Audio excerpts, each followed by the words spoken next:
عزم آہن defence pod cost میں خوش آمدید۔ یہ ایک AI سے تیار کردہ سفر ہے جو حسن شہزاد انور کی تحقیق اور تحریروں سے تقویت یافتہ ہے۔ وہ ایک انجینئر، پروجیکٹ مینجمنٹ کنسلٹنٹ اور پاکستان کے محفوظ اور باوقار مستقبل پر یقین رکھنے والے ہیں۔ یہاں ہم دفاع، حکمت عملی اور جیو پالیٹکس کی پیچیدہ دنیا کو ہر ایک کے لیے واضح، قابل عمل بصیرت میں ڈی کوڈ کرتے ہیں، چاہے کوئی تاریخ کا طالب علم ہو، ایک پیشہ ور یا محض ایک محب وطن روح جو عالمی امور میں پاکستان کے کردار کے بارے میں متجسس ہے۔ ہمارا مشن سادہ مگر اہم ہے: آگاہی پیدا کرنا، مکالمے کو فروغ دینا اور آنے والی نسلوں کے لیے ایک مضبوط قومی دفاعی ذہنیت کی تشکیل کرنا۔ آئیے آج کی گفتگو شروع کرتے ہیں، اور اس سے پہلے کہ ہم گہرائی میں جائیں، میں ایک سوال چھوڑتی ہوں۔ اگلے عشرے میں پاکستان کے دفاع کو کیسے ارتقا پذیر ہوتے دیکھتے ہیں؟ آج ہم بات کر رہے ہیں پاکستان اور سعودی عرب کے درمیان حال ہی میں طے پانے والے اسٹریٹجک میوچول ڈیفنس ایگریمنٹ کی۔ یہ 17 سپٹمبر 2025 کو ریاض میں سائن ہوا، اور اس کی سب سے اہم شق جس پر سب کی نظریں ہیں وہ یہ ہے کہ کسی بھی ملک پر حملہ، دونوں پر حملہ تصور کیا جائے گا۔ تو دیکھنے میں تو یہ کئی دہائیوں کے قریبی تعلقات کو ایک نئی رسمی شکل دینے جیسا ہے۔ جی بالکل، لیکن میرا خیال ہے یہ صرف ایک رسمی کارروائی سے کہیں زیادہ ہے۔ اس معاہدے کی ٹائمنگ وہ بہت اہم ہے، اور یہ خطے اور دنیا میں جو بڑی تبدیلیاں آ رہی ہیں ان کو ظاہر کرتا ہے۔ اچھا، کون سی تبدیلیوں کی طرف اشارہ ہے؟ دیکھیں، دو حالیہ واقعات خاص طور پر اہم ہیں۔ ایک تو قطر پر اسرائیل کا حملہ، اور دوسرا اسی سال مئی 2025 میں پاکستان کا کامیاب آپریشن بنیان المرصوص، جس نے بھارتی آپریشن سندور کا منہ توڑ جواب دیا۔ ان واقعات کے فوراً بعد یہ معاہدہ سامنے آیا ہے۔ تو آئیے اس معاہدے کو ذرا کھولتے ہیں۔ کیا یہ نیٹو کے آرٹیکل 5 جیسا کوئی باقاعدہ اتحاد سمجھا جائے؟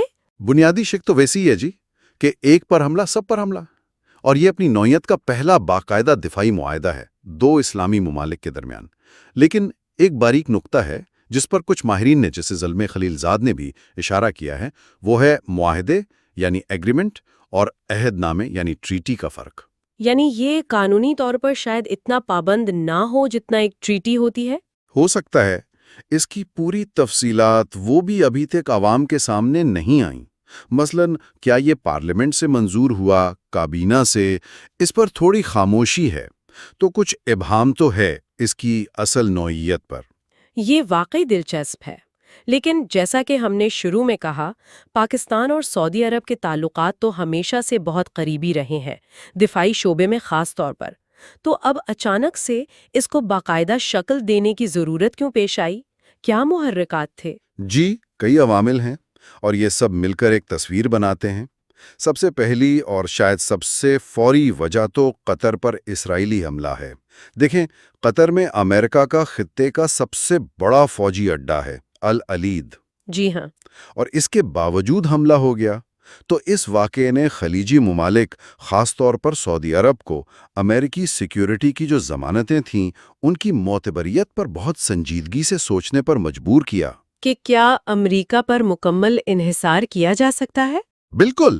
انہیں احساس ہوا کہ اب صرف ایک طاقت پر انحصار نہیں چلے گا، متبادل قابل اعتماد سیکیورٹی پارٹنرز کی ضرورت ہے، اور شاید امریکہ خود بھی اب خطے میں وہ ہیوی لفٹنگ نہیں کرنا چاہتا جو پہلے کرتا تھا۔ اور اگر پاکستان کے نقطہ نظر سے دیکھیں تو مئی 2025 کی جو بھارت کے ساتھ کشیدگی تھی، آپریشن سندور اور پھر جواب میں آپریشن بنیان المرصوص، اس کے بعد کیا پاکستان بھی نہیں چاہے گا کہ اپنی دفاعی پوزیشن کو مزید مضبوط کرے ایک طاقتور اتحادی کے ساتھ؟ یقیناً، بالکل درست۔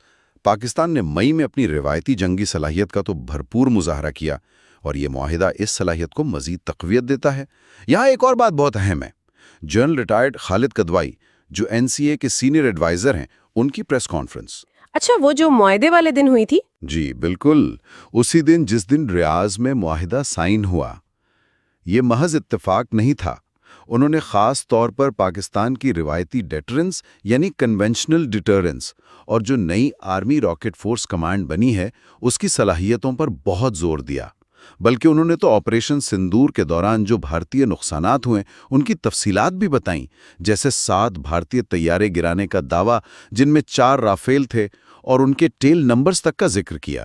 اوہ، تو یہ ایک واضح پیغام تھا؟ بالکل، یہ ایک واضح پیغام تھا کہ یہ معاہدہ پاکستان کی مضبوط روایتی دفاعی صلاحیت کی بنیاد پر ہو رہا ہے۔ اس کا فوکس نیوکلیئر پہلو نہیں ہے۔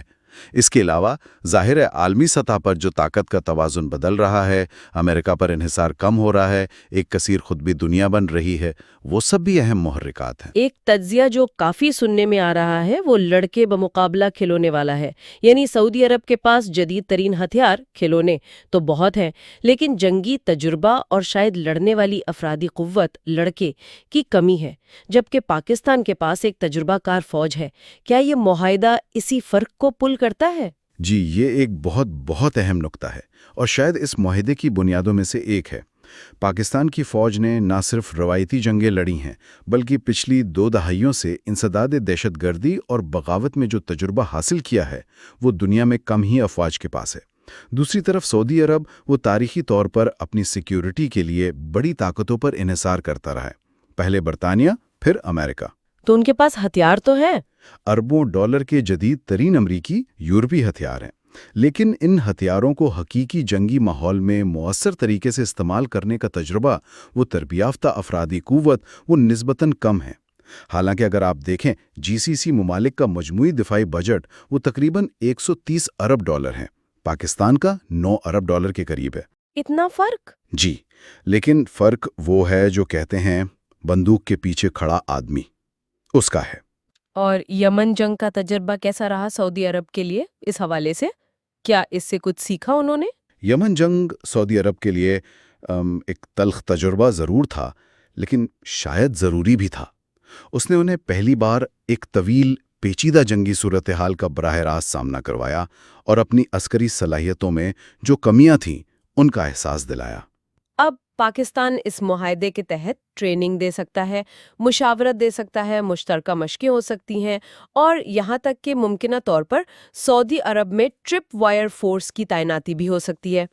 ٹرپ فائر فورس یعنی علامتی موجودگی؟ جی، ایک ایسی فورس جس کی موجودگی ہی ممکنہ حملہ کو روکے۔ اور یہ کوئی نئی بات نہیں، 1980 کی دہائی میں پاکستان کی ایک پوری آرمرڈ بریگیڈ تبوک میں تعینات رہ چکی ہے۔ اچھا، تو بدلے میں سعودی عرب سے پاکستان کیا توقع رکھ سکتا ہے، خاص طور پر اگر خدا نخواستہ بھارت کے ساتھ کوئی بڑا تنازع پھر سے کھڑا ہو جائے؟ کیا سعودی فوجی آئیں گے مدد کو؟ دیکھیے، براہ راست سعودی فوجی مداخلت کا امکان تو تقریباً نہ ہونے کے برابر ہے۔ دونوں ملکوں کی فوجی صلاحیتوں اور تجربے میں بہت فرق ہے۔ جیسا پہلے کہا، ایک فوجی لحاظ سے مضبوط، دوسرا مالی لحاظ سے۔ تو اصل مدد جو ہے وہ مالی امداد کی صورت میں ہو سکتی ہے، سستے یا مفت تیل کی فراہمی ہو سکتی ہے، اور سب سے اہم مضبوط سفارتی حمایت۔ لیکن کیا یہ کافی ہوگا؟ اس سے بھی بڑھ کر اس معاہدے کی ایک بہت بڑی ڈیٹرنس ویلیو ہے۔ Deterrence value? وہ کیسے؟ اس کا مطلب یہ ہے کہ اب مستقبل میں بھارت کو پاکستان کے خلاف کوئی بھی بڑی فوجی کارروائی کرنے سے پہلے، جیسے مئی 2025 میں کوشش کی تھی، اس سے پہلے 100 بار سوچنا پڑے گا۔ معاہدے کا پیغام صاف ہے، پاکستان پر حملہ سعودی عرب پر حملہ تصور ہوگا۔ اب بھارت کو یہ حساب لگانا ہوگا کہ کیا وہ پاکستان کے خلاف جارحیت کر کے سعودی عرب کے ساتھ اپنے اربوں ڈالر کے جو تعلقات ہیں، توانائی، تجارت، سرمایہ کاری، ان کو داؤں پر لگا سکتا ہے۔ یہ تو بہت بڑا رسک ہوگا بھارت کے لیے۔ بالکل، اور سعودی عرب بھی نہیں چاہے گا کہ ایسی صورتحال پیدا ہو جہاں اسے ہنگامی بنیادوں پر پاکستان کو تیل بھی دینا پڑے اور بھاری مالی امداد بھی۔ تو یہ ممکنہ جنگ سے پہلے ہی ایک طرح کی روک تھام ہے۔ بھارت کا سرکاری رد عمل تو ویسے کافی محتاط سا آیا ہے۔ وہ کہہ رہے ہیں کہ جی ہم جائزہ لے رہے ہیں، ہمیں تو پہلے سے پتا تھا۔ جی بالکل، کوئی بھی بڑا ملک، خاص کر بھارت، یہ تو نہیں مانے گا کہ اسے اتنے اہم جیو پولیٹیکل ڈیولپمنٹ کی ہوائی نہیں لگی۔ لیکن حقیقت یہ ہے کہ بھارت اور سعودی عرب کے تعلقات بہت گہرے ہیں، کثیر الجہتی ہیں، اور سعودی عرب بھی نہیں چاہے گا کہ پاکستان کی وجہ سے بھارت کے ساتھ اس کے جو وسیع معاشی مفادات ہیں ان کو نقصان پہنچے۔ تو یہ ایک توازن قائم رکھنے کی کوشش ہوگی؟ جی، یہ ایک نازک توازن ہے جسے سعودی عرب برقرار رکھنے کی کوشش کرے گا۔ تاہم اس میں کوئی شک نہیں کہ یہ پاکستان کے لیے ایک بڑی سفارتی اور اسٹریٹجک کامیابی ہے۔ جو تجزیہ کار ہیں جیسے مائیکل کوگلمن، ان کا بھی یہی خیال ہے کہ بھلے یہ معاہدہ شاید بھارت کو پاکستان پر حملے سے مکمل طور پہ نہ روک سکے، لیکن جب چین، ترکی اور اب سعودی عرب جیسی اہم طاقتیں واضح طور پر پاکستان کے ساتھ کھڑی نظر آتی ہیں تو اس سے پاکستان کی پوزیشن مضبوط ہوتی ہے۔ اور بھارت پر دباؤ بڑھتا ہے؟ جی، بھارت پر دباؤ بڑھتا ہے کہ وہ پاکستان کو جو تنہا کرنے کی پالیسی پر چل رہا تھا اس پر نظر ثانی کرے۔ اب ذرا خطے کے دوسرے اہم کھلاڑیوں کو دیکھتے ہیں، اسرائیل اور ایران۔ ان کے حوالے سے کیا اثرات ہو سکتے ہیں؟ کیا یہ معاہدہ پاکستان کو اسرائیل کے ساتھ کسی ممکنہ براہ راست ٹکراؤ کے دہانے پر لے آیا ہے؟ اس پر ماہرین کی رائے تھوڑی مختلف ہے۔ کچھ کا خیال ہے، جیسا جنرل ریٹائرڈ طارق خان نے بھی کہا، کہ اسرائیل کی جو بنیادی اسٹریٹجک توجہ ہے وہ خلیج نہیں ہے، وہ اس کے فوری ہمسائے ہیں، لبنان، شام، اردن وغیرہ۔ قطر پر حملہ شاید ایک غیر معمولی واقعہ تھا جس کا مقصد شاید مذاکرات کو سابوتاج کرنا تھا۔ لیکن سعودی عرب تو پھر بھی فکر مند ہوگا۔ بالکل، اگر آپ سعودی قیادت کی جگہ خود کو رکھیں اور دیکھیں کہ ایسے واقعات ہو رہے ہیں جو پہلے ناقابل تصور تھے، تو آپ خطرہ مول نہیں لیں گے۔ تو سعودی عرب محض احتیاطی تدابیر اختیار کر رہا ہے، اور اس معاہدے کے بعد پاکستان اب باضابطہ طور پر مشرق وسطیٰ کی سیکیورٹی میں ایک اہم سٹیک ہولڈر بن گیا ہے۔ اور ایران کا کیا؟ پاکستان کے تو ایران کے ساتھ بھی پرانے تعلقات ہیں، سرحد ملتی ہے، ثقافتی تعلقات ہیں۔ جی، یہ ایک پیچیدہ صورتحال ہے۔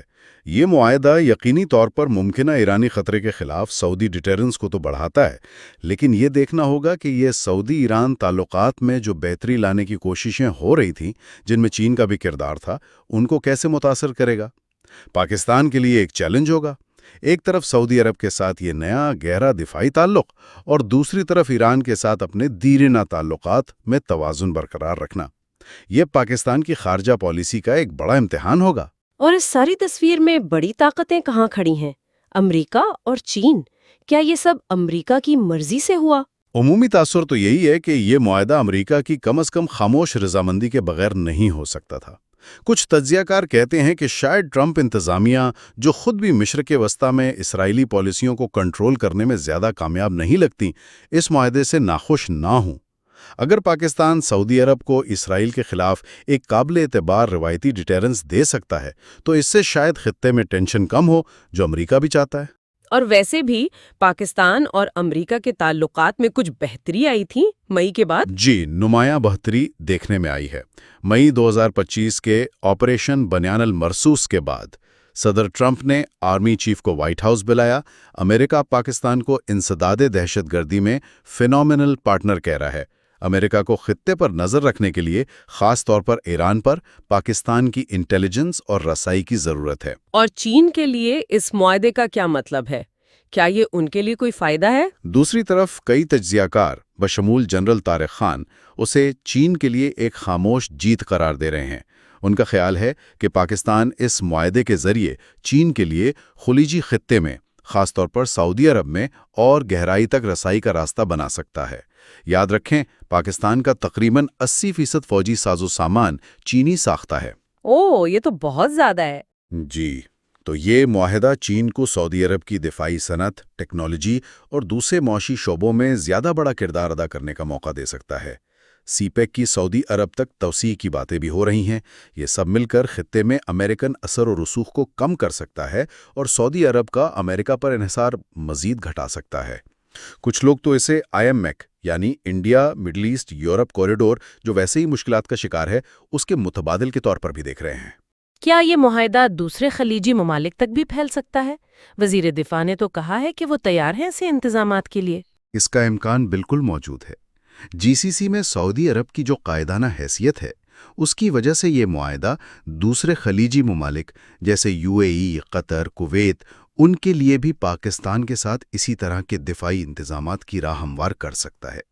مصر کے وزیر خارجہ کا پاکستانی نائب وزیر اعظم کو فون کر کے مبارکباد دینا اور اسے خطے میں دفاعی شراکت داری کا سنگ میل کہنا، یہ بھی اسی طرف اشارہ ہے۔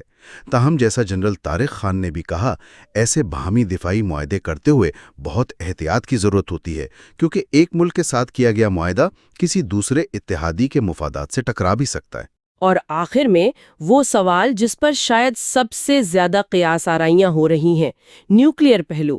کیا پاکستان اس معاہدے کے تحت سعودی عرب کو کسی قسم کی نیوکلیئر چھتری دے رہا ہے؟ مغربی میڈیا، کچھ بھارتی تجزیہ کار وہ تو یہی تاثر دے رہے ہیں۔ دیکھیں، اس معاملے میں تمام سنجیدہ اور معتبر ماہرین بشمول پاکستانی فوجی اور سویلین حکام جیسے جنرل طارق خان اور خاص طور پر جنرل خالد کدوائی اس امکان کو بالکل قطعی طور پر رد کرتے ہیں۔ پاکستان جوہری عدم پھیلاؤ کے جو بین الاقوامی معاہدے ہیں ان کا پابند ہے، اور وہ قانونی، اخلاقی یا عملی طور پر اپنی نیوکلیئر صلاحیت یا ٹیکنالوجی کسی دوسرے ملک کو منتقل نہیں کر سکتا، نہ ہی کسی کو اپنی چھتری فراہم کر سکتا ہے۔ ایسا کرنا تو بہت خطرناک ہوگا پاکستان کے لیے۔ انتہائی خطرناک۔ نہ صرف بین الاقوامی قوانین کی سنگین خلاف ورزی ہوگی، بلکہ یہ خود پاکستان کو عالمی سطح پر تنہا کر دے گا۔ جیسا ہم نے پہلے تفصیل سے بات کی، جنرل قدوائی نے اپنی پریس کانفرنس میں واضح طور پر پاکستان کی روایتی ڈیٹرنس صلاحیتوں پر زور دیا۔ یہاں تک کہا کہ آرمی راکٹ فورس کمانڈ جیسی صلاحیتیں اب نیوکلیئر جنگ کے خطرے کو مزید کم کرتی ہیں۔ تو یہ بات بالکل صاف ہونی چاہیے کہ یہ معاہدہ بنیادی طور پر روایتی دفاعی تعاون کو مضبوط کرنے کے لیے ہے۔ تو خلاصہ یہ ہوا کہ یہ پاکستان سعودی دفاعی معاہدہ صرف دو ملکوں کے بیچ کا معاملہ نہیں ہے، بلکہ یہ بدلتے ہوئے عالمی اور علاقائی طاقت کے توازن، نئی صف بندیوں اور خطے کے ممالک کی جو اپنی سیکیورٹی کے لیے متبادل راستے تلاش کرنے کی کوششیں ہیں، ان سب کا عکاس ہے۔ بالکل درست۔ یہ پرانے تعلقات کو ایک نئی، زیادہ ٹھوس بنیاد فراہم کرتا ہے، باہمی ڈٹرنس کو مضبوط کرتا ہے، اور اس کے اثرات وہ پورے خطے پر ہوں گے۔ اور یہ پاکستان کی پوزیشن کو بھی مضبوط کرتا ہے۔ بلا شبہ، خاص طور پر مئی 2025 میں بھارت کے خلاف کامیاب دفاعی حکمت عملی اور اس کے بعد امریکہ کے ساتھ بہتر ہوتے تعلقات کے تناظر میں۔ لیکن یہ بھی یاد رکھنا ضروری ہے کہ کسی بھی ملک کی اصل طاقت اس کے اندرونی استحکام میں ہوتی ہے۔ پاکستان کو اب بھی معاشی مشکلات کا سامنا ہے، گورننس کے چیلنجز ہیں، بلوچستان اور کے پی میں سیکیورٹی کے مسائل ہیں۔ تو بیرونی کامیابیوں کے ساتھ اندرونی محاذ پر بھی توجہ ضروری ہے۔ بالکل۔ اگرچہ موجودہ سول ملٹری قیادت مستحکم نظر آتی ہے، لیکن اس بیرونی کامیابی کو دیرپا بنانے کے لیے اندرونی محاذوں پر ٹھوس پیش رفت بہت ضروری ہے۔ اصل امتحان اب اس معاہدے پر عملی طور پر عمل درآمد کا ہوگا، اور یہ دیکھنا ہوگا کہ کیا یہ واقعی خطے میں استحکام لاتا ہے یا پھر نئی پیچیدگیوں کو جنم دیتا ہے۔ اور یہ ہمیں واپس اسی سوال پر لاتا ہے جو ہم نے شروع میں چھوڑا تھا۔ اس نئے معاہدے اور بدلتی ہوئی عالمی صورتحال کی روشنی میں اگلے اشرے میں پاکستان کے دفاع کا ارتقا کیسے ہوتا نظر آتا ہے؟ یہ ایک ایسا سوال ہے جس پر سوچ بچار جاری رہنا چاہیے۔ عزم آہن ڈیفنس پوڈ کاسٹ سننے کا شکریہ۔ سوچتے رہیں، باخبر رہیں اور مضبوط رہیں۔